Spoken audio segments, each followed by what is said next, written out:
मग कधी-कधी ना असे काही जण असतात, की कंटिन्युअस निगेटिव्ह थॉट्स, म्हणजे काही चांगलं घडत असलं तरी सतत ते हे काय बरोबर नाही, ते काय बरोबर नाही. पण हे सुद्धा एक डिप्रेशनचं आहे का लक्षण? ह्याला आपण डिप्रेशन म्हणण्यापेक्षा बऱ्याच वेळेस हा स्वभावाचा पार्ट असतो. क्रिटिकल पर्सन म्हणजे कोणत्याही गोष्टीला क्रिटिसाइज करणं, ओके, त्यात चांगलं काही न बघता वाईटच बघणं, अशा काही स्वभावाच्या व्यक्ती असतात. किंवा त्यात काही काही असं ऑब्सेसिव्ह, म्हणजे प्रत्येक गोष्टी फार काटेकोरपणे मोजून मापून व्हायला पाहिजे तरच ती चांगली आहे, नाहीतर ती तेवढी चांगली नाही आहे. तर अशाही काही व्यक्तिमत्वाचा तो भाग असतो. पण ती दुसऱ्यांच्या बाबतीत असते.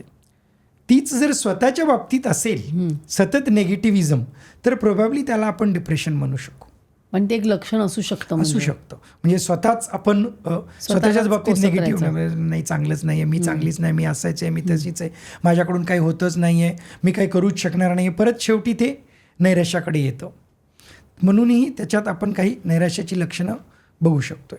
आणि हल्ली आपण बघतो की ॲडिक्शन फार वाढलं आहे, म्हणजे मुलांमध्ये पण अल्कोहोल म्हणा किंवा स्मोकिंग म्हणा. तर जे डिप्रेशनमध्ये असतात त्यांना ह्याचे जास्त ते ॲडिक्शनकडे ओढले जातात का, व्यसनाकडे? अगदी जाऊ शकतात. काय असतं, परत आपण एखाद्या तणावात आहोत, डिप्रेशनमध्ये आहोत, त्याला कोपिंग कसं करायचं. तर बऱ्याच वेळेस असं होतं, अरे काय टेन्शन ले रहा है, चला आज शाम में आपण पार्टी करेंगे, विल फील मच बेटर, या सिगरेट ले विल फील मच बेटर. मग काय होतं की तात्पुरतं जेव्हा एखादी ती व्यक्ती व्यसन करते, म्हणजे सिगरेट आहे किंवा अल्कोहोल आहे, आता त्यालाही सायंटिफिक कारण आहेच. म्हणजे परत ते तुमच्या न्यूरोकेमिकलशी खेळतच असतं. जेव्हा सिगरेट पितो तेव्हा परत सर्ज ऑफ नॉरएपिनेफ्रिन, डोपामिन ते तात्पुरतं येतं, म्हणून ते रिलीफ असं वाटतं. ओके.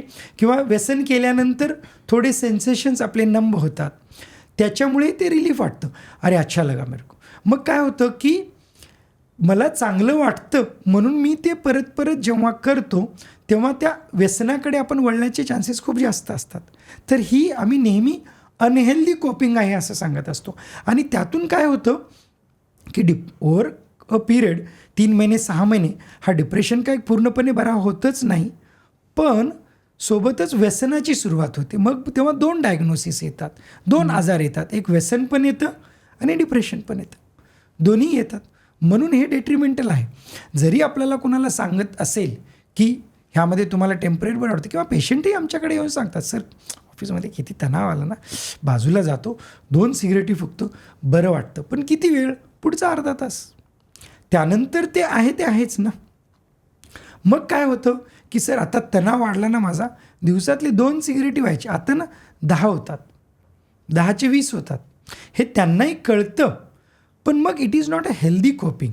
म्हणून ते अगोदरच जर आपण त्याच्यात प्रिकॉशन्स घेतले तर आपण व्यसनाकडे नाही जाणार. नाहीतरी असे बरेच पेशंट्स मी बघतो ज्यांना डिप्रेशनही आहे आणि व्यसनही आहे.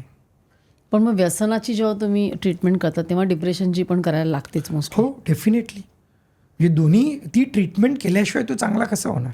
म्हणजे असं म्हणता येईल का की एखाद्याला ॲडिक्शन आहे तर त्याला अंडरलाईंग डिप्रेशन असेलच? असू शकतं ना, असू शकतं, पण नॉट नेसेसरी. म्हणजे परत कसं आहे की डिप्रेशनमुळे मी व्यसनाकडे वळलो, परत सेकंडरी आलेलं आहे. मी व्यसनी आहे, व्यसनातून मला डिप्रेशन निर्माण झालं, त्याचं कॉम्प्लिकेशन आहे. कधी कधी काय होतं की मला म्हणजे असं उदासीनता, नैराश्य सगळं माझ्या वातावरणात आहे, त्याच्यातून मी सुरुवात केली अल्कोहोलची, मग मी अल्कोहोल किंवा व्यसनी झालो. म्हणजे ते एक दुसऱ्याशी रिलेटेड आहेत. कधी कधी ते ड्युअल डायग्नोसिस होतातच, दोन्ही प्रॉमिनंटली असतात. कधी कधी एक प्रॉमिनंट असतो, एक प्रॉमिनंट नसतो. म्हणजे उदाहरणार्थ आता माझ्याकडे असे काही अल्कोहोल करणारे व्यक्ती आलेले आहेत की ज्यांची इंटेन्सिटी, फ्रिक्वेन्सी आणि क्वांटिटी जर आपण अल्कोहोलची बघितली तर ते अल्कोहोल डिपेंडन्स म्हणजे अल्कोहोल व्यसनाचा आजारपेक्षा अल्कोहोल अब्यूज किंवा यूज आपण असं म्हणू शकतो. पण त्याच्या बॅकग्राऊंडला जर आपण पूर्ण हिस्ट्री घेतली तर ते उदासीनता, तर ते डिप्रेशन. मग अशा वेळेस आपण डिप्रेशनची ट्रीटमेंट केली तर त्याचं व्यसन आपोआप कमी होईल, कारण तो अजून व्यसनाच्या आजाराला क्वालिफाय नाही झाला, तिथे अब्यूजपर्यंत आला किंवा यूजपर्यंत आलेला आहे, हेही आपल्याला दिसतं. म्हणजे त्याची इंटेन्सिटी, फ्रिक्वेन्सी हेही मॅटर करतं. आता आपण ट्रीटमेंटकडे वळूया, कारण आता हे कळलं की डिप्रेशन का होतं, कसं होतं. तर ट्रीटमेंट कधी सुरू करावी आणि कशी?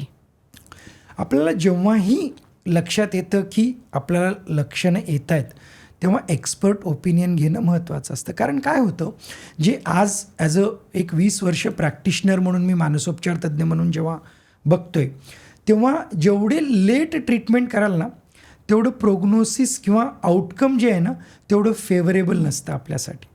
जेवढे अर्लियर ट्रीटमेंट केलं, we can finish the treatment earlier, you can get out of it. म्हणजे अजून एक काय मिसकन्सेप्शन आहे, आपण मानसोपचार तज्ज्ञाकडे गेलो की कायमचं घ्यायला लागणार. कायमची औषधं घ्यायला लागणार आहेत, आहे का खरं तसं?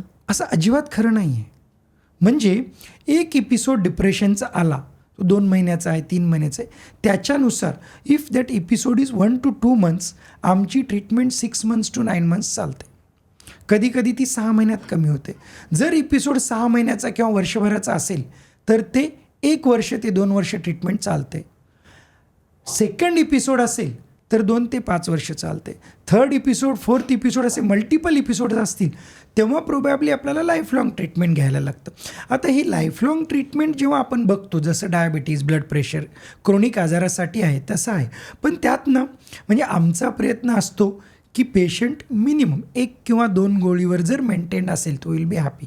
कधी कधी काय होतं की ट्रीटमेंट न घेतल्यामुळे मल्टिपल फॅक्टर्स, मल्टिपल स्ट्रेसर त्याच्यात इन्क्लूड असल्यामुळे हे रेस्पॉन्ड करत नाहीत.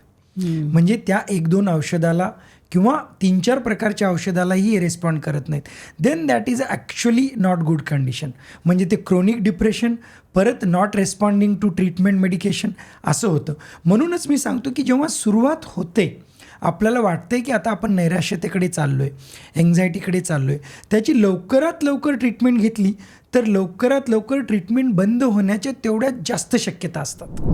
ही क्लिप शेवटपर्यंत बघितल्याबद्दल खूप खूप धन्यवाद. संपूर्ण एपिसोड बघण्यासाठी खाली दिलेल्या लिंकवर क्लिक करा आणि सर्व काही चॅनलला सबस्क्राईब करायला विसरू नका.